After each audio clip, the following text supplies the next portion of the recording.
They circled her like wolves. For trainees, muscles taut and smirks sharpened by arrogance, stood facing the smallest figure in the training hall. The air was thick with the scent of sweat and sand. She stood still, silent, calm, and infuriatingly composed. Her name was Lieutenant Kara Hale, and by the time the clock hit 45 seconds, every one of them would be on the ground. Before I tell you what happened next, tell me in the comments where you're watching from. I love knowing who's listening. Kara wasn't new to this. She'd been through more brutal tests, storms at sea, black site extractions, the kind of missions that left most people broken or buried.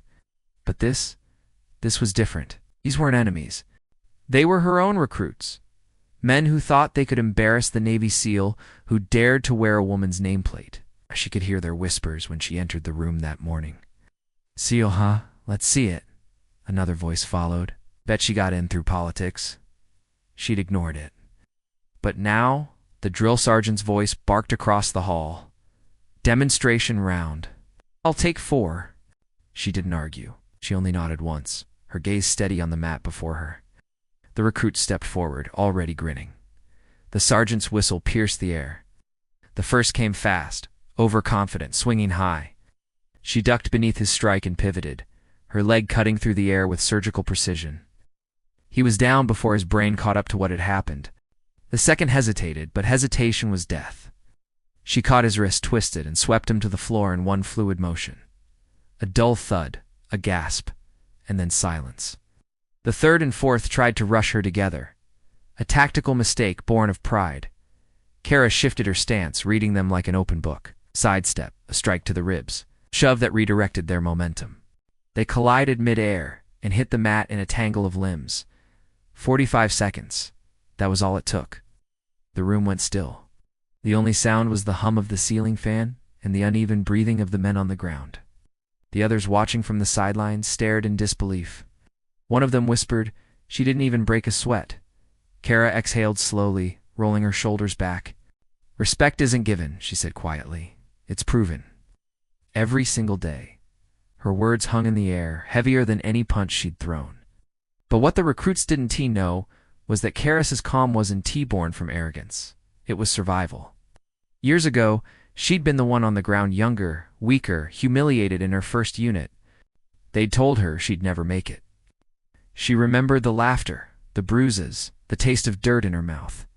That day, she'd promised herself something, that the next time someone underestimated her, she wouldn't fight with anger. She'd fight with purpose, and that's exactly what they'd just seen. As the sergeant stepped forward, the corners of his mouth twitched upward. "I've trained hundreds of soldiers," he said, voice rough but proud. "But I've never seen anyone handle 4 like that." Kara gave a faint, almost shy smile. "With respect, sir, they handled themselves." The room broke into soft laughter, not mocking this time, but respectful.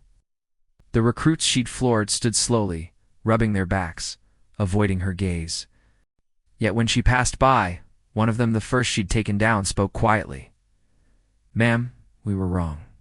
She paused, looked at him, "Then make it right. Learn from it." And just like that, the arrogance dissolved into something else, humility. That night, long after the training hall had emptied, Kara stayed behind. The floor was still faintly marked with the scuffs of boots, the echo of what had happened lingering like a memory. She thought of her first commanding officer, a man who'd once told her, "Strength is quiet, Lieutenant. The loud ones don't last." He'd been right. She sat on the edge of the mat and looked down at her reflection in the polished surface. The woman staring back wasn't just a fighter. She was the proof that resilience was on about muscle or medals. It was about getting up every single time the world tried to push you down. The next morning, the 4 recruits were already on the training field when she arrived. Helmets on, boots laced tight, standing at attention. They didn't speak. But when she walked past, each of them snapped into a salute. And this time she returned it. Because respect once earned doesn't fade. It endures. It transforms. Because kindness doesn't vanish. It waits, and it finds its way back. She had shown them what true command looked like. Not control through fear, but strength through calm. And by the end of that day, they didn't see her as a woman or a SEAL. They saw her as their leader. If this story moved you, take a moment to share.